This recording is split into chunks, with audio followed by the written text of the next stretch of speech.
pukul 13 waktu Indonesia Barat.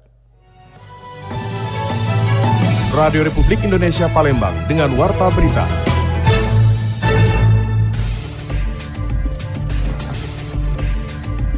Hingga tadi malam jumlah jemaah haji debarkasi Palembang yang meninggal dunia sebanyak 25 orang. Dinas P2PA, P2KB Banyu Asin adakan sosialisasi kolaboratif untuk pemberdayaan ekonomi masyarakat.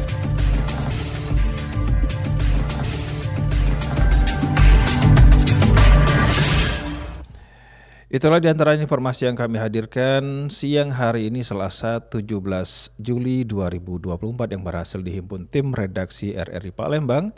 Bersama saya Abbas Surya, inilah Warta Berita selengkapnya.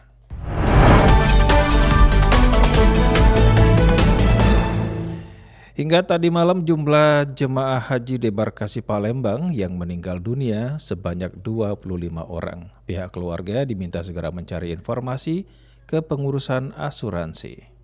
Hingga Senin malam 15 Juli 2024, tercatat 8.439 jemaah haji embarkasi debarkasi Palembang yang telah tiba di tanah air, dengan pembagian 7.238 asal Sumsel, 1.106 asal Bangka Belitung, ditambah dengan 95 petugas kloter.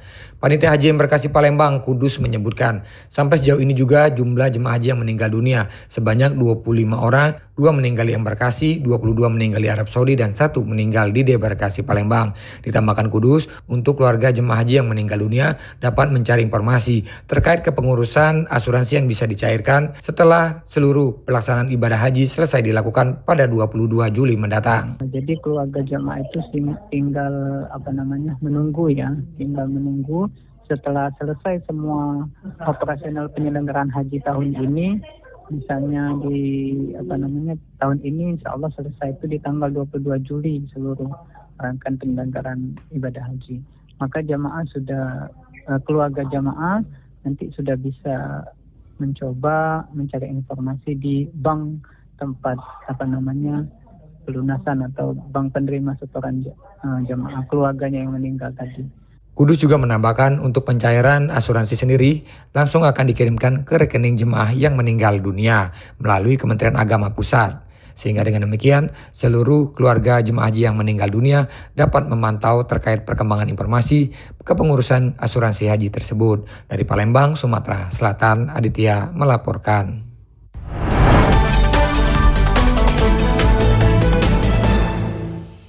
Satreskrim Polrestabes Palembang dan Polsek Sukarami menggelar rekonstruksi pembunuhan yang menewaskan petugas koperasi hingga dicor. Kasus pembunuhan berencana pegawai koperasi yang jasadnya dicor di belakang toko pakaian kawasan Mas Krebet Palembang hampir lengkap setelah seluruh tersangka diamankan.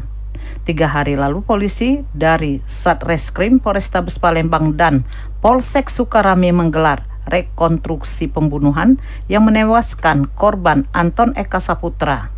Dalam rekonstruksi, sebanyak 45 adegan diperagakan 3 orang tersangka masing-masing A, P, dan K. Saat adegan pertama hingga ke-8, para tersangka merencanakan pembunuhan dan dilanjutkan korban datang menggunakan sepeda motor.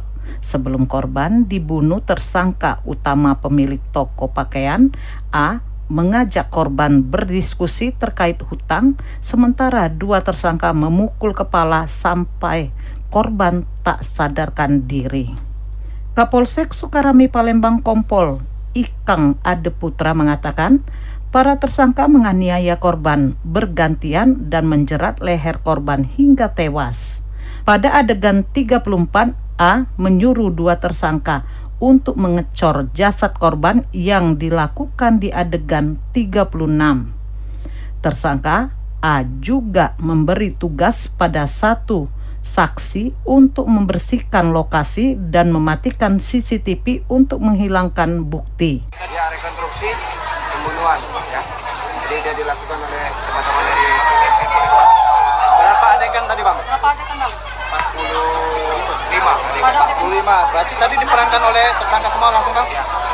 Bang, tadi antara tersangka ada penyangkalan tidak, Bang, dalam melakukan rekonstruksi? Nanti biar dari teman-teman Polrestabes yang menjelaskan. Oke. Menurut Kompol Ikang Adeputra, usai membunuh korban, sepeda motornya dijual para tersangka ke Kabupaten Empat Lawang sebelum akhirnya berpencar untuk kabur.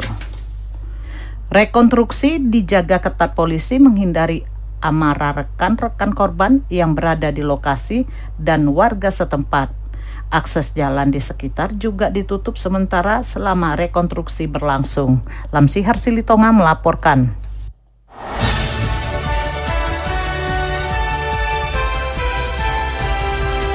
Warta Berita Radio Republik Indonesia Palembang.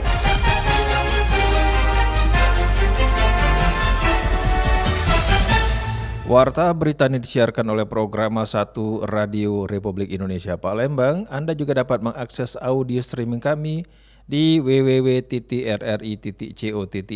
dan aplikasi RRI Digital di smartphone Anda.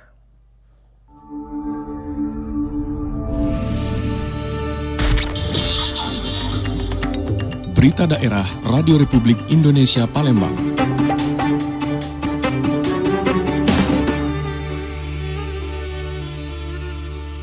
Kita beralih ke informasi berikutnya pendengar. Dinas P2PA P2KB Banyuasin adakan sosialisasi kolaboratif untuk pemberdayaan ekonomi masyarakat. Hari ini pertama untuk keluarga-keluarga akseptor yang sudah mempunyai anak buah. Dinas Pemberdayaan Perempuan dan Perlindungan Anak serta Pengendalian Penduduk dan Keluarga Berencana P2PA P2KB Kabupaten Banyuasin menggelar sosialisasi model kolaboratif pemberdayaan ekonomi masyarakat melalui kelompok UPPKA. Acara ini bertujuan untuk mendorong penguatan kewirausahaan bagi keluarga akseptor, khususnya mereka yang telah memiliki 2 anak guna meningkatkan pendapatan keluarga. Kepala Dinas P2PA P2KB Banyuasin, Yosi Zartini menyatakan bahwa kegiatan ini sangat penting untuk menjaga keberlangsungan usaha ekonomi produktif yang dapat menopang perekonomian keluarga di tengah keterpurukan ekonomi. Ia menambahkan bahwa dari 183 kelompok UPPKA yang ada, 75 diantaranya telah memiliki NIB. Targetnya, setelah sosialisasi ini, seluruh kelompok UPPKA akan memiliki NIB. Dengan demikian, usaha-usaha yang dijalankan oleh keluarga akseptor dapat lebih terorganisir dan dikenal luas. Diupayakan mereka untuk menambah income pendapatan keluarga. Di sini kegiatan ini kita memfasilitasi kelompok-kelompok usaha tersebut agar mereka bisa eksis di bidangnya, di bidang usahanya. Misalnya untuk pengurusan NIB, untuk mempromosikan kegiatannya, untuk membranding produknya. Kita fasilitasi pada kegiatan hari ini. Semoga kegiatan yang kita lakukan pada hari ini bisa bermanfaat bagi kelompok UPPKA. Selain aspek ekonomi, kegiatan ini juga diharapkan berkontribusi pada penurunan angka stunting di Kabupaten Banyuasin. Yosi menyebutkan bahwa angka stunting di wilayah ini telah menurun dari 24,8% menjadi 20,33% tahun ini. Targetnya pada tahun 2025, angka stunting dapat turun sesuai target nasional yaitu 14%. Di era ini, kelompok UPPKA memegang peran penting dalam menjaga keberlangsungan kegiatan usaha ekonomi produktif. Langkah ini diambil agar keluarga dapat terus memperoleh pendapatan tambahan dan meningkatkan kesejahteraan mereka. Dari Kabupaten Banyuasin, Muhammad Maulana, RRI 1 terus mengudara untuk Indonesia.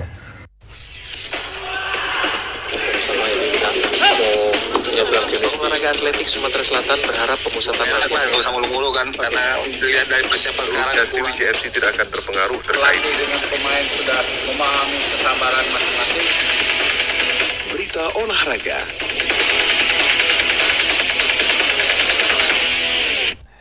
Pendengar, kita beralih ke berita olahraga. KONI Sumatera Selatan memastikan terus memantau progres peningkatan atlet menjelang perhelatan PON Aceh Sumatera Utara. KONI Sumatera Selatan memastikan terus memantau persiapan atletnya selama pelaksanaan pemusatan latihan daerah terpusat yang sudah digelar sejak 3 pekan terakhir. Wakil Ketua Umum 1 KONI Sumsel Arianto menjelaskan, Wakil Ketua Umum 1 KONI Sumsel Arianto mengakui akan melakukan tes fisik dan kesehatan ulang bagi para atletnya dalam waktu dekat. Selama masa pelaksanaan, menurutnya pemusatan latihan daerah terpusat. Saat ini pihaknya terus melakukan pemantauan pada para atlet. Dalam 3 pekan terakhir ini, KONI Sumsel melihat sudah banyak perkembangan dari para atletnya. Mulai dari semakin kuatnya ikatan emosional hingga semakin membaiknya kondisi fisik dan kesehatan para atlet Sumsel ini.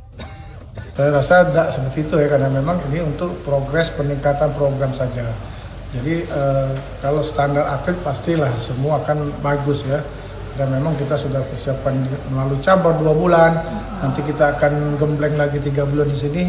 Ini mungkin menjadi acuan untuk kita apa-apa saja yang akan diberikan saran kepada pelatih dan atlet dalam rangka tercapainya tujuan daripada KONI Sumatera Selatan ini. Namun rencananya pihak KONI Sumsel tetap akan melakukan tes fisik dan kesehatan ulang bagi para atletnya pada bulan Juli ini. Ia juga mengakui hal ini perlu dilakukan karena ada kaitannya dengan program yang telah ditetapkan sebelumnya. Pihak KONI dan pelatih harus mengetahui kapasitas dari para atletnya. Dari halaman KONI Sumsel, Hairul Rizky, RRI Palembang, terus mengudara untuk Indonesia.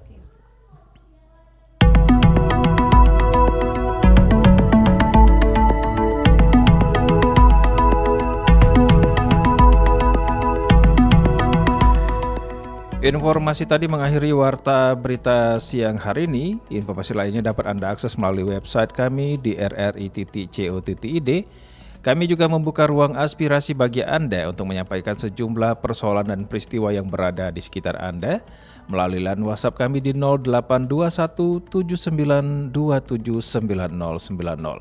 Mewakili kerabat kerja yang bertugas, saya Abbas Surya. Terima kasih atas perhatian Anda. Selamat siang, sampai jumpa.